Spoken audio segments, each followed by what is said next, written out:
Hello and welcome to Manic Movies, a series where we talk about the maddest of movies. I'm Ryanimaniac, and welcome back to the Road to the Endgame. We're taking a look at all the films of the Marvel Cinematic Universe leading up to the events of Avengers Endgame. In this episode, we'll be taking a look at the newly released Captain Marvel from 2019. Before the film begins, though, I do want to address the fact that there is a lot of political drama surrounding the film, involving the feminist movement and all that. I just want to say I'm not going to be talking about any of that. I'm just going into this film completely and wholly as someone who's looking at it as a movie, not really someone who's worried about its political background or anything like that. I'm looking at it wholly as a movie, as its story, characters, and overall presentation. That's all I'm concerned about. I'll also be going into sort of mild spoilers. I'm not going to try to give away the big spoilers of the film, since I know it's freshly out and there's a lot of people that want to see it. I might come back to it maybe later and talk about it more in depth. We'll see. But as of right now, it's just going to be mild spoiler territory. So the story starts out with our titular hero, Captain Marvel, as a part of the warrior hero race known as the Kree, who are in this battle against another alien race, and on one of their missions, she ends up stranded on Earth, and so also is stuck with her enemies known as the Skrulls, who have the ability to change their shape and voice and pretty much blend in anywhere with anyone. And she has to stop them from, invading and going through with their evil plot, whatever it is. And all the while, she is also discovering more about her past, because she doesn't remember anything about her past, but ever since she has arrived on Earth, she's suddenly now having these visions and memories of a past life she possibly lived here on Earth. So yes, what with this being a big budget, big advertised film, this big film, the new hero of Phase 4 of the MCU, everything after Avengers Endgame, she was going to be the main star, and the film was just okay, in my opinion. I mean, it's certainly better than a lot of the other films of the MCU. Like, I'll gladly watch this over something like Incredible Hulk, for instance, but just to see, we've had such big home runs of the MCU up to this point, like Civil War and Infinity War and, Thor Ragnarok, all these big hits that everyone loved and that were these amazing films, and then suddenly for a film like this to come along and just hit such a mixed reception is just kind of worrying about where the MCU is heading at this point. I mean, this might just have to do more with the whole political angle of things. Not going to talk about any of that, but the whole political aspect of the film might have tainted the film a little bit, but I thought the film was okay by comparison, though. I mean, looking at the hero is okay. Brie Larson as Veers, aka Carol Danvers. She's an okay hero. She's sort of got a rogue, doesn't play by the rules personality, but I don't know. It feels like we've had so many characters like that up to this point, and I don't know. The whole aspect of her not really knowing her past is interesting. How they don't really tell you her origin story in a linear fashion. She just sort of starts out as a hero, and then as the film goes on, roughly the end of the second act is when you actually get her backstory and her origin of how she got her powers and such. But for the most part, it is sort of hinted at here and there, just little bits and pieces. It's never really outright spoken to you to the end of the second act.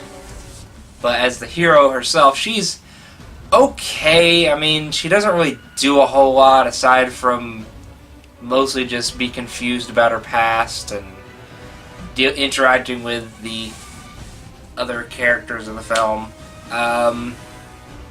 So for the most part, she's okay. I mean, maybe she'll be a lot stronger. Maybe this will be a situation like Captain America First Avenger, in which the first film is kind of okay, but then as the films go on, she gets better and better. But I don't know. It's just, as of this film, she's just sort of okay. Though I do draw sort of a lot of parallels to 2017's Wonder Woman. I mostly mean it's similar in terms of story elements and that sort of thing. And also the fact that movie didn't really explain a lot of Wonder Woman's origins till towards roughly the end. It only gave hits and pieces in that film, so it does sort of have a parallel to that, but not to the point where it's outright stealing it. Other characters in the film are pretty good too. You got Sam Jackson back as the younger Nick Fury. It's cool to see him, sort of in his rookie days before he's the, Sam Jackson stereotype we all know him as, where he doesn't take crap from anybody.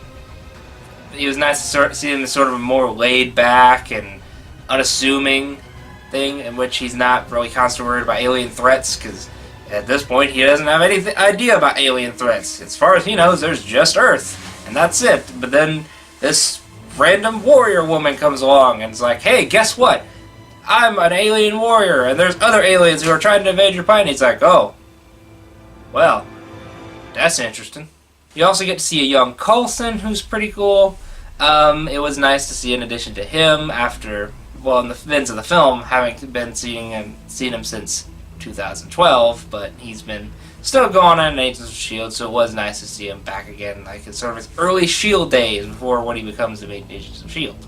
Jude Law is like Captain Marvel's sort of mentor, teacher, is pretty good, I guess.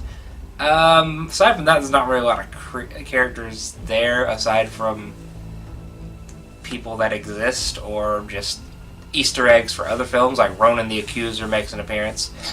And it is weird to see him very different from his Guardians look, in that he doesn't have the black makeup on his face anymore, and his outfit's drastically more vibrant in color.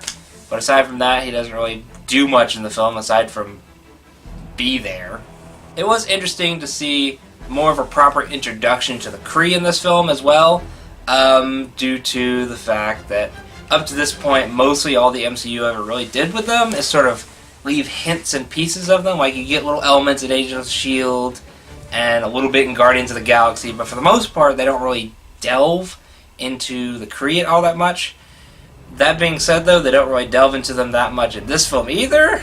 They sort of do come off more as the Asgardians of the new phase going forward to the MCU. I mean, that being said, though, we don't really get a lot to look at. We get, like, the homeworld of Hala for, like, maybe a couple minutes at the beginning of the film, but then most of the rest of the film takes place on Earth, so it would have been interesting to see a little bit more of that, but maybe we'll see more in future films.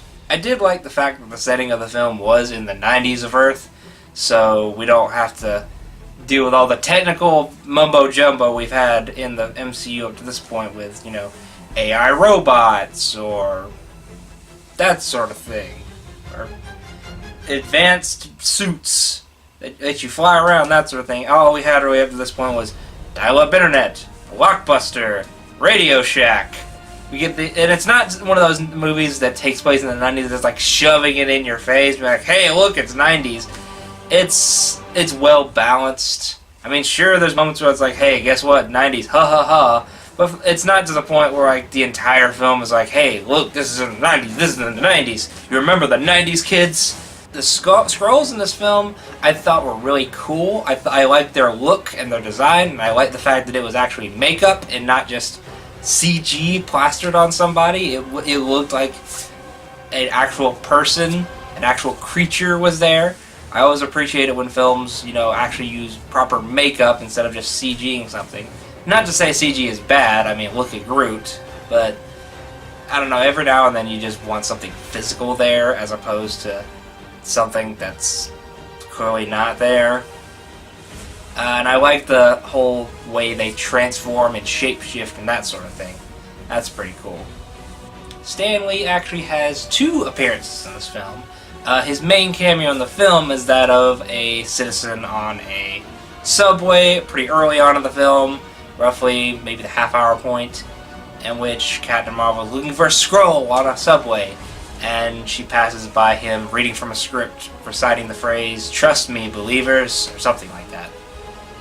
And also he has a small tribute at the beginning of the film, which I won't spoil because it's just so nice and so sincere. It made me feel so sad when it came on.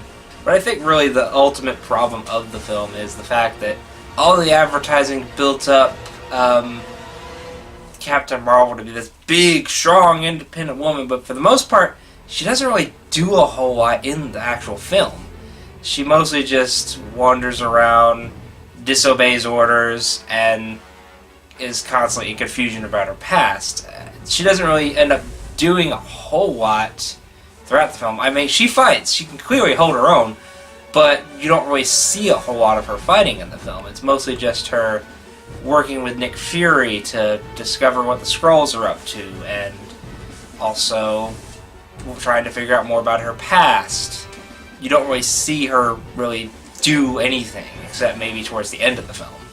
But yeah, overall, this was an okay film. But that being said, that's the big problem after having so many big, good, really, really good movies up to this point, and then suddenly just having an okay film, kind of, I would understand why it would worry some people up to what's going on in the MCU after this, if now these are our heroes. But that might just also just be the fact that we've gotten so used to all these other heroes to now be introducing a new hero is just sort of shocking to everyone. But I don't know. Maybe after some time has passed, we'll be able to look at this film in a different light. But as it is now, I personally think it's just an okay film. But yeah, anyways, thank you all so much for watching this review. If you enjoyed it, you can feel free to leave a like down below to help support the video and the channel and whatever. I don't know. You can subscribe to see more videos like this. You can go check out the rest of my Road to the Endgame videos, or the rest of my Manic Movie reviews, or you can go check out some of my gaming videos, or whatever else I'm putting up on the channel. Or you can leave a suggestion of something else I should look at, being it a movie, a game, or some other sort of medium. Because you guys might have a suggestion of something I might want to look at, and I might have something to say about it. I don't know. Leave it down below. We'll see where it goes. But anyways, with all that being said, stay sane in the insane world, and I'll see all you little loonies later.